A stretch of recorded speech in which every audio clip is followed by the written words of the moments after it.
Ladies and gentlemen, may I please have your attention? Please have your tickets in hand before you board the plane. Thank you.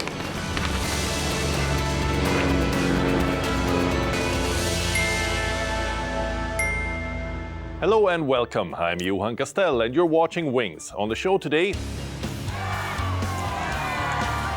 we feature a test of human endurance as extreme athletes participate in the Silk Route Ultra in Ladakh. We also cover the latest rail developments in northeast India. Do you believe in ghosts? Well, we have a story for you in this week's episode. Let's begin. In Ladakh, athletes from around the globe gather where oxygen is thin, temperatures plunge, and every step tests the limits of endurance. From Nubra Valley to the treacherous Kardungla Pass, the Ladakh Marathon is not just a race, it's one of the most challenging runs on Earth.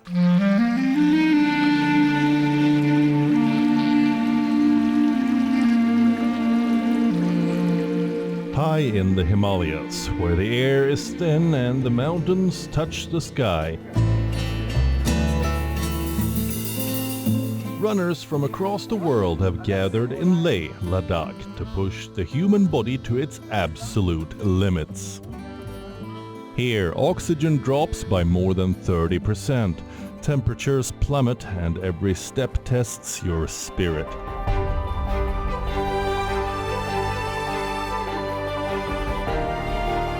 We are here for the Ladakh Silk Route Ultra, one of India's most challenging endurance events.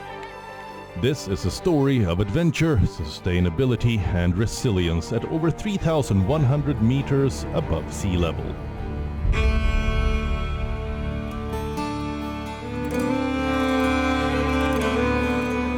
Nestled in India's northernmost frontier, Ladakh is a land of breathtaking landscapes and ancient heritage. Once a key passage along the Silk Road, it was home to an event last week that brought together global athletes. The Ladakh Marathon is more than a single race. It's a 4-day festival of endurance, featuring distances from 5 kilometers to the legendary 122-kilometer Silk Route Ultra. From Kiagar in Nubra Valley to the legendary Kardungla Pass, the runners face some of the highest roads in the world, and they have just 22 hours to finish or face disqualification.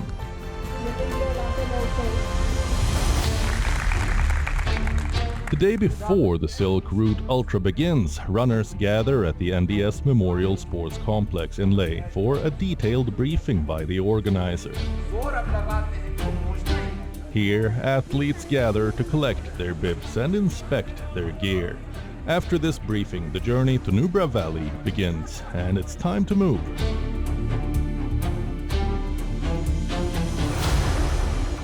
Alright, so we are on the way over to Nubra Valley right now. We are currently at 4,382 meters above sea level, and there is a lovely little chai stand right here at this gorgeous viewpoint. And feeling a little bit lightheaded. We're not fully acclimated to the altitude, but we're gonna see how we go. The journey to the top of Kardungla takes us through scenic landscapes with winding switchback roads, and the air becomes thinner and thinner as we climb the mountain. So we're at Kardungla right now. My watch reads 5,352 meters above sea level. The air is really thin over here, so we're gonna try to not spend more than 5 minutes up here before proceeding down. But look at how much snow is here. The driver told us there's fresh snow here at the top, and I'm definitely feeling shortness of breath. The air is so thin. But they have a cafeteria up here, toilet, refreshments, chai stands, you know. This used to be the highest motorable road in the world, but after opening a new one, this is now the second highest motorable road in the world. Better not to spend too much time up here. Working our way down from the pass, we reach Kardung village. This town is the starting point for the 72-kilometer long Kardungla Challenge. a challenging race that traverses the 5,000-meter-high mountain pass all the way back to Leh. As we check out the town, the first batch of runners tries to get accommodated for tomorrow's start. It is not my first time, it is my second time. Last time I was DNF at my 60 kilometers, that was in the Mendak mode. So this year I'm again here to finish my Khadungla challenge. So when you say DNF, what does that mean for people who haven't run this before? Yeah, so DNF is nothing but it is did not finish. Yeah. It's a short form of DNF. Yeah. So yeah. So how close did you get to the finish line?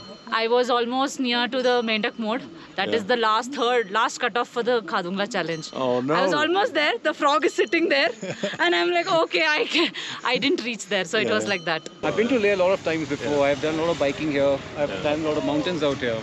But running is the first time. So different challenge. You must be really pumped about. I am actually. I was really looking forward to this. Yeah. Runners stay with local families here in the village, and this race is a big spectacle for many local communities along the route. Mostly the runners would be staying near the roadsides. So there are approximately 45 to 46 families where the runners and the volunteers would be staying. And you have hundreds of runners coming in. So how many people? So you have runners plus volunteers. Yeah, how many people? runners plus volunteers. It is around 290. Wow. Yeah. Excluding the one who are already here. Yeah. So the population of the village doubles. Yes, approx. Yes.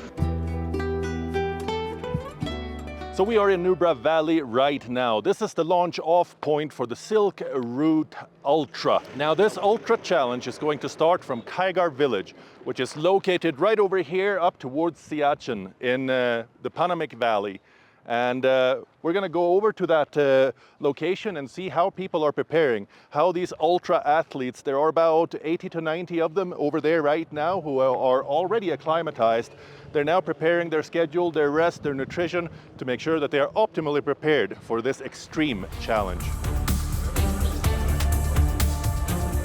Here in the village of Kiagar, over 80 runners prepare for the race with snacks, packing their bags and making last-minute adjustments.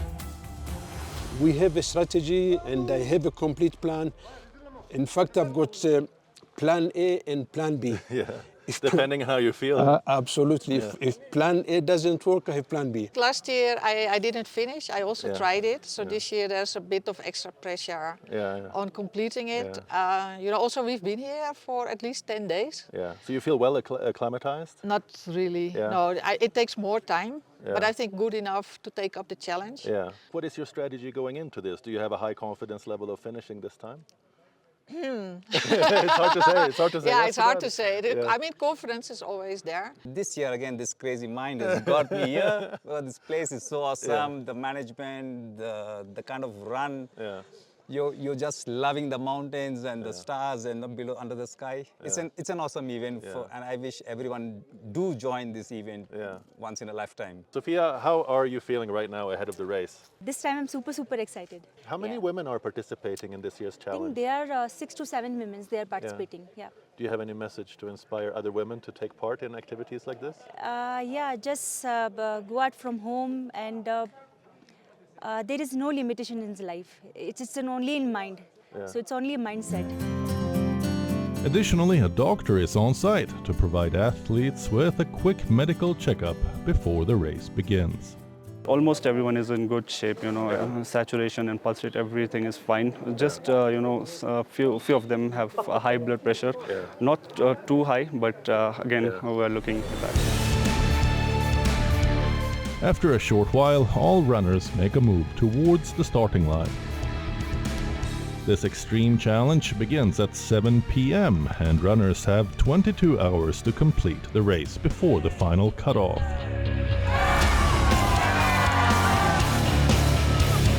The starting time of 7 p.m. for the staggering race of 122 kilometers has been carefully chosen. The strategy is to allow the runners to navigate the challenging parts of the race at the optimal time of day, thereby avoiding the intense daytime sun for as long as possible. In some of the towns we pass along the way, the entire community gets together to celebrate the runners' crossing.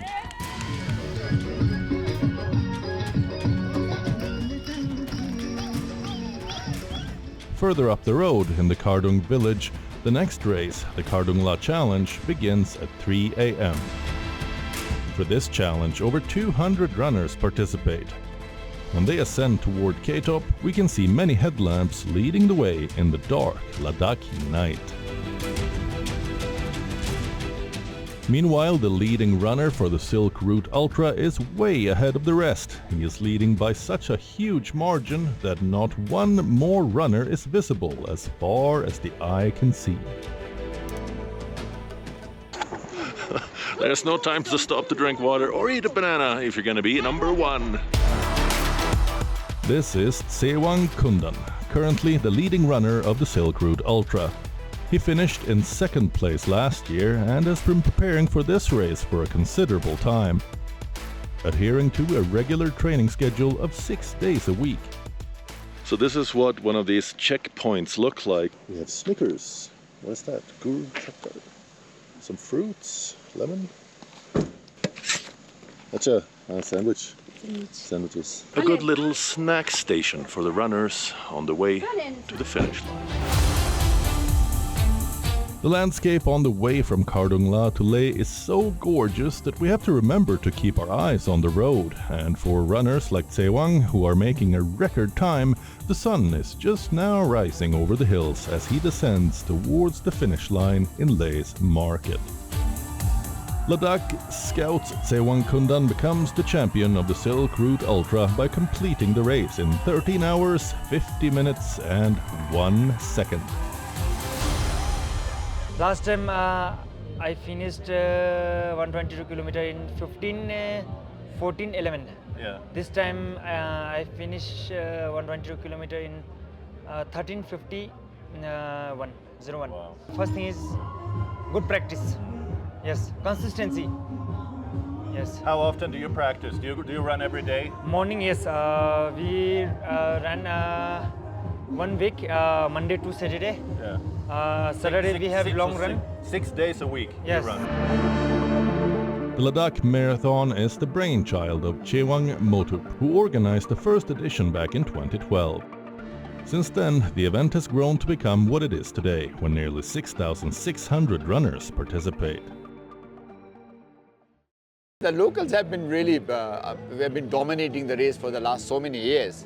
But now we see that there are a lot of non-locals coming from outside Ladakh, both from India as well as from outside our country, coming and really performing well. So are you seeing that more and more like elite level runners are participating in the race? Well, not now, because I think one of the reasons is this, in the elite, not many people know about it, and at the same time, coming here 10 days before the race, acclimatization is a big challenge to have that many days. And also, I think another reason is that the race is not really right now, known in the world of top global running, but word of mouth is really picking up. But how did it go for the Kardung La Challenge runner we met before? Well, I ran into her at the finish line a little later. You finished the race this time. How do you feel? I feel so nice. It's like DNF to finisher. I was waiting to post this. Yeah. DNF to finisher. I'm feeling so happy, proud. I was almost near the cutoff. I think I had only 15 minutes buffer, and I was just entering here, so I feel so happy. My medal. All right. Finally, I am a finisher. In Ladakh, the air is thinner, but the spirit runs deeper. The Silk Route Ultra isn't just a marathon, it's a journey.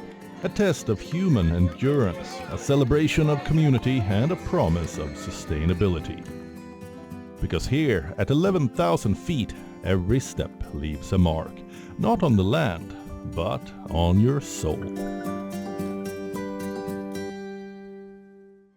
In the misty hills of northeast India, a historic moment has unfolded on steel tracks. Indian Prime Minister Narendra Modi has inaugurated the much-awaited Bairabi Sairang railway line, finally bringing Mizoram's capital, Aizawl, closer to India's railway map.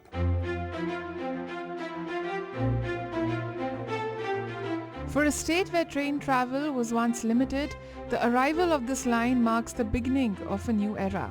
Built at a cost of 8,070 crores or approximately $920 million, the project is being celebrated not just as transport link, but as a symbol of progress and connectivity.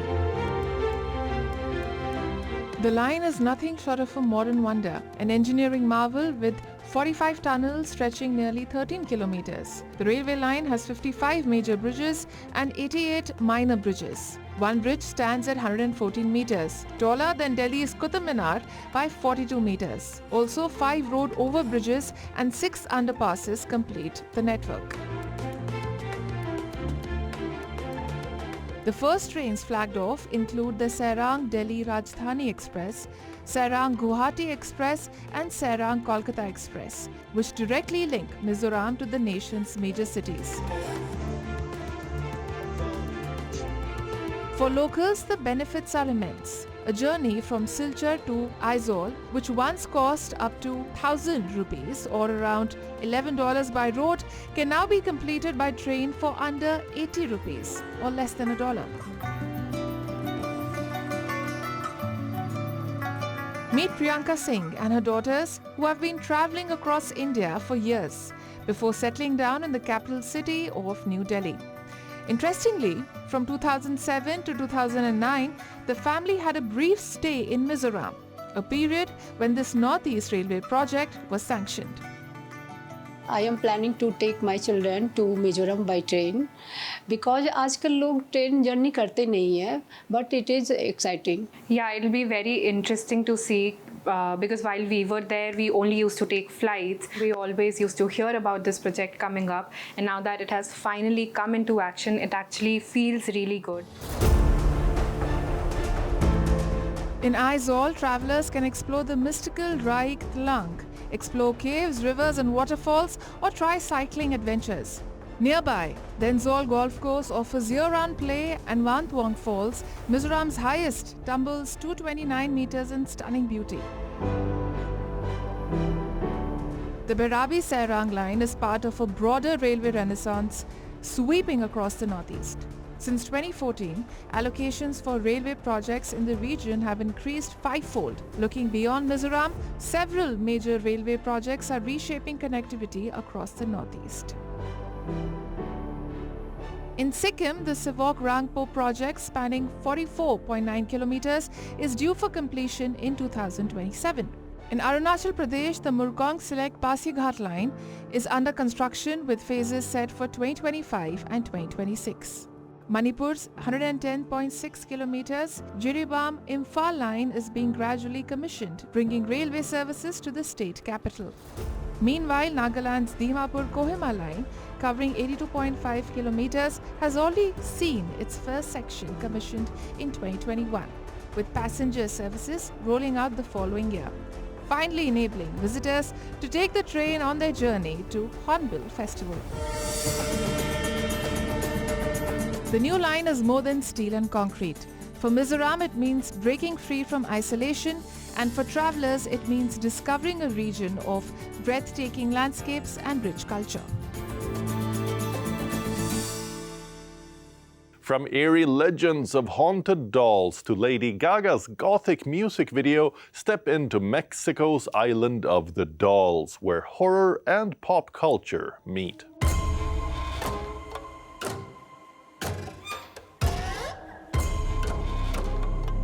Do you know there exists a haunting island in Mexico where trees don't bloom with flowers but with dolls? A place where hundreds of cracked faces, glass eyes, and broken limbs dangle from branches, watching every visitor who dares to step in.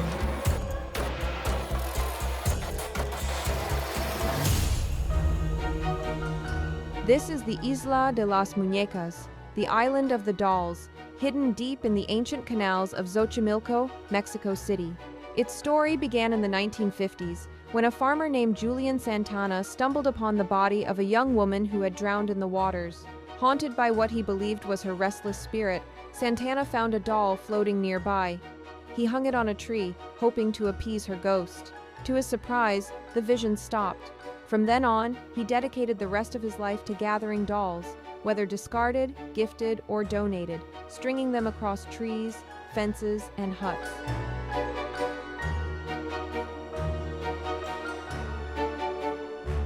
For half a century, he turned the island into a surreal shrine.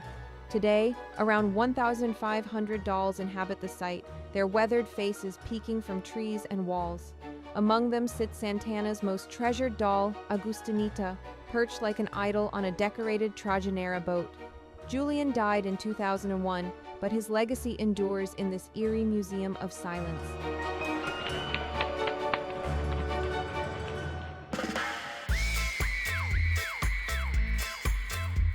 This macabre paradise recently found new life in pop culture. Gothic filmmaker Tim Burton and superstar Lady Gaga chose the Island of the Dolls as the backdrop for their joint music video, The Dead Dance, for the famous series Wednesday.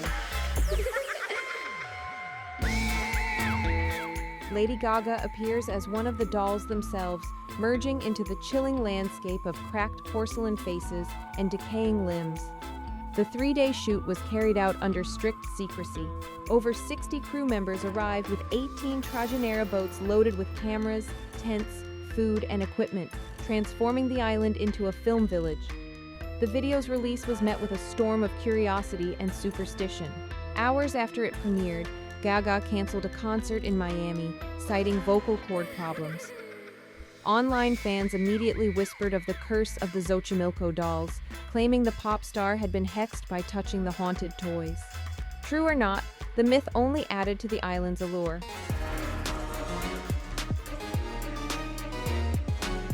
For the Santana family, who still oversee the island, it has brought a new wave of visitors, proof that even in silence, the dolls continue to speak.